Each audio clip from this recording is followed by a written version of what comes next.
Assalamualaikum warahmatullahi wabarakatuh. Terima kasih telah berkunjung ke channel ini.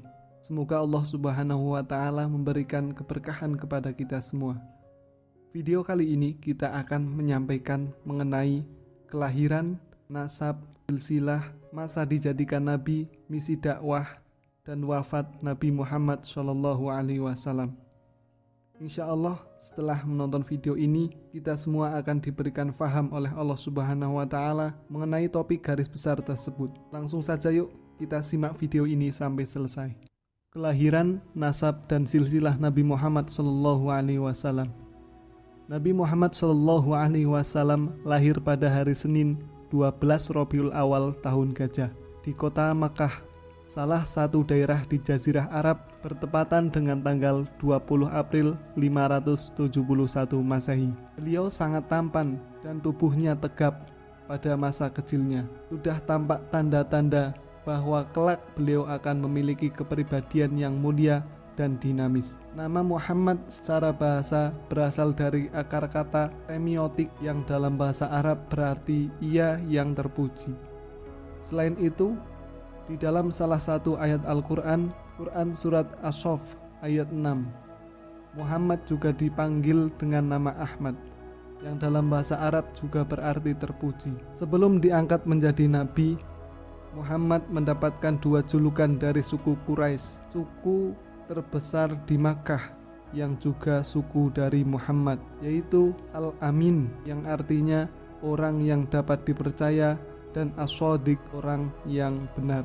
Setelah masa kenabian, para sahabat memanggil beliau dengan gelar Rasulullah, kemudian menambahkan kalimat Shallallahu Alaihi Wasallam, yang berarti semoga Allah memberi kebahagiaan dan keselamatan kepadanya. Selain sebutan-sebutan tersebut, Muhammad juga mendapatkan julukan Abu Al-Qasim, yang berarti Bapak Qasim, karena Muhammad pernah memiliki anak laki-laki bernama Qasim, tetapi ia meninggal dunia sebelum mencapai usia dewasa. Nabi Muhammad SAW terlahir dari keluarga yang sederhana, meskipun keluarganya termasuk golongan terhormat dalam kalangan kabilah-kabilah Arab. Beliau terlahir yatim karena sang ayah yang bernama Abdullah meninggal dunia 7 bulan sebelum beliau lahir. Selanjutnya, pada usia 6 tahun, sang ibu bernama Siti Aminah meninggal dunia, sehingga beliau menjadi yatim piatu. Kemudian beliau diasuh oleh kakeknya yang bernama Abdul Muthalib, dan 2 tahun kemudian kakeknya meninggal dunia, sehingga beliau diasuh oleh pamannya yang bernama Abu Thalib. Nabi Muhammad SAW tumbuh menjadi seorang pemuda yang jujur, rendah hati, bijaksana, dan berakhlak mulia, sehingga beliau digelari oleh masyarakat dengan gelar Al-Amin, yang bermakna dapat dipercaya. Beliau bekerja sebagai pedagang.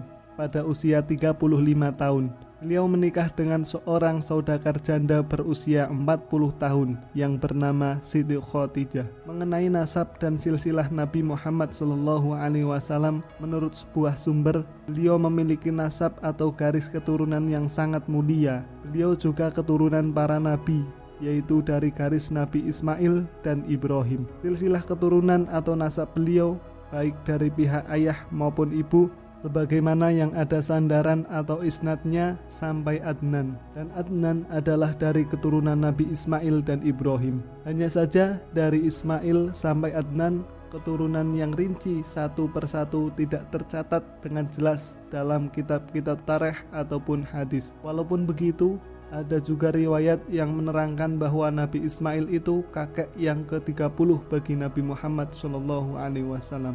Berikut akan kami sampaikan nasab Nabi Muhammad SAW dari sang ayah, Muhammad bin Abdullah bin Abdul Muthalib bin Hasim bin Abdul Manaf bin Qusay bin Kilab bin Murrah bin Ka'ab bin Lu'ay bin Ghalib bin Fihr bin Malik bin Nadar bin Kinanah bin Husaimah bin Mudrikah bin Ilyas bin Mudhar bin Nizar bin Ma'ad bin Adnan. Diriwayatkan bahwa Nabi Muhammad SAW apabila menceritakan nasabnya sampai Adnan, beliau berhenti lalu bersabda, "Dustakanlah orang-orang yang membuat nasab atau silsilah sesudah itu. walaupun mereka itu benar.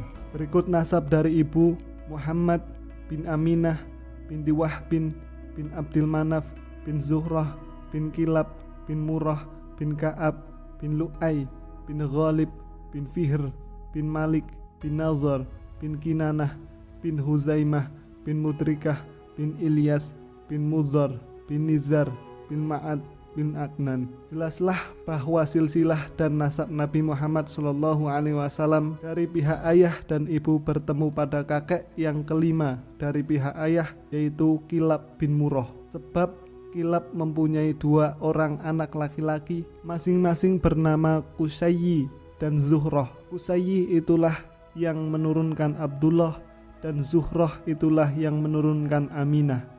Jadi Abdullah dan Aminah adalah satu bangsa, yaitu bangsa Quraisy, satu negara yaitu negara Hijaz, dan satu keturunan yang dekat sekali.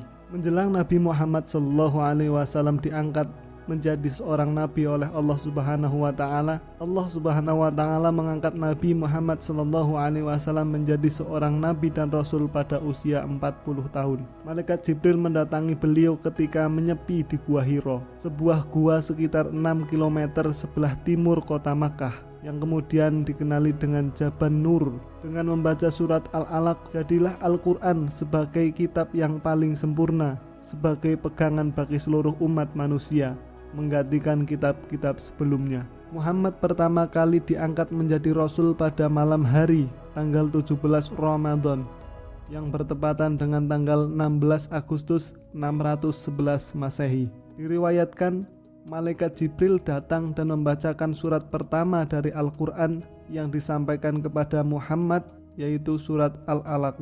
Muhammad diperintahkan membaca ayat yang telah disampaikan kepada beliau. Namun beliau mengelak dengan berkata, "Aku tidak bisa membaca." Malaikat Jibril mengulangi 3 kali, meminta agar Muhammad membaca, tetapi jawabnya tetap sama.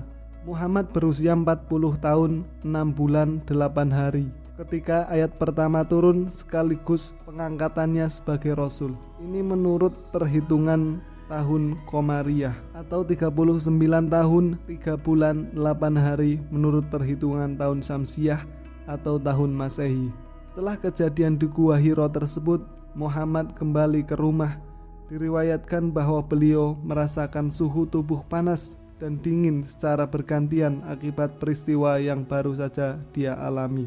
Beliau meminta istrinya agar memberikan selimut. Diriwayatkan pula supaya lebih menenangkan hati suaminya, Khadijah mengajak Muhammad mendatangi saudara sepupunya yang juga seorang Nasrani, yaitu Warokoh bin Naufal. Warokoh hanya mengetahui nubuat tentang nabi terakhir dari kitab-kitab suci Kristen dan Yahudi. Mendengar cerita yang dialami oleh Muhammad, Warokoh pun menerangkan bahwa Muhammad telah dipilih oleh Allah menjadi seorang nabi. Kemudian Warokoh menyebutkan bahwa An-Namus Al-Akbar atau Malaikat Jibril telah datang kepada Muhammad.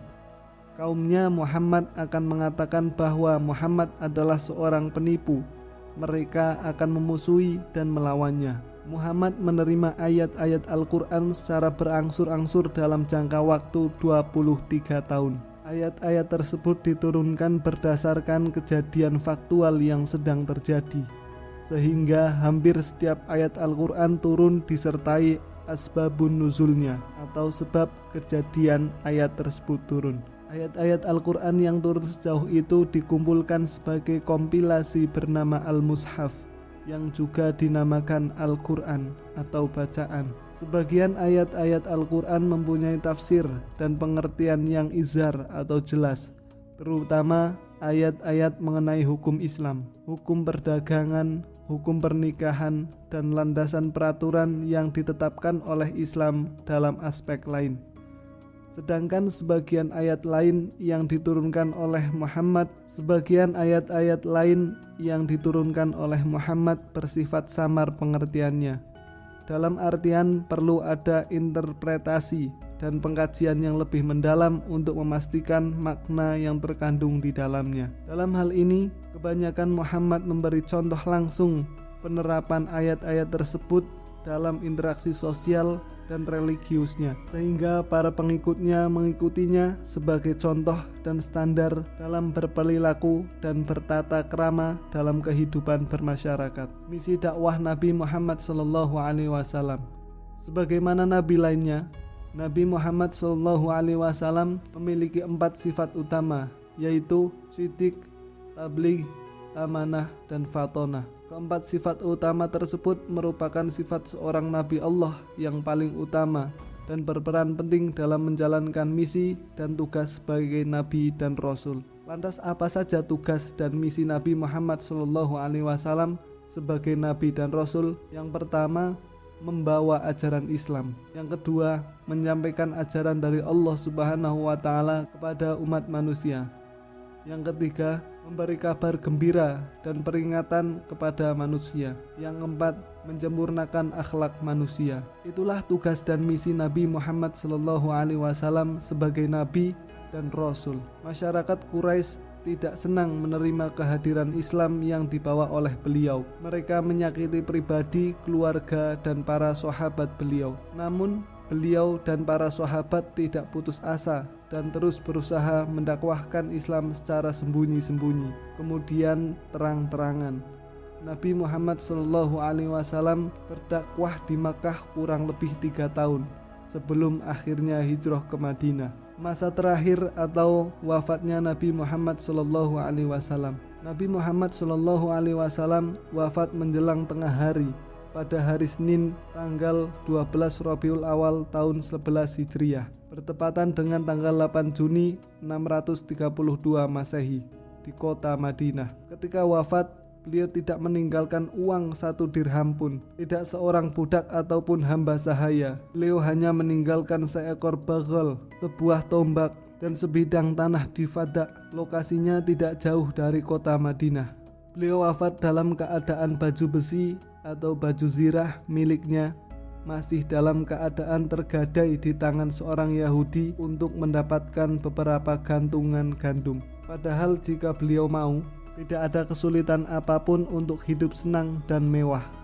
Sebab saat itu kekuasaan kaum muslim sudah hampir meliputi seluruh jazirah Arab. Jenazah Nabi Muhammad SAW dikebumikan pada malam Selasa, tanggal 13 Rabiul Awal tahun 11 Hijriah, atau bertepatan dengan tanggal 9 Juni 631 Masehi. Beliau menghembuskan nafas terakhirnya di kediaman Aisyah. Begitulah garis besar dari kisah Nabi Muhammad mengenai kelahiran, nasab, silsilah, masa dijadikan Nabi, misi dakwah, dan wafat Nabi Muhammad SAW. Terima kasih telah menonton video ini.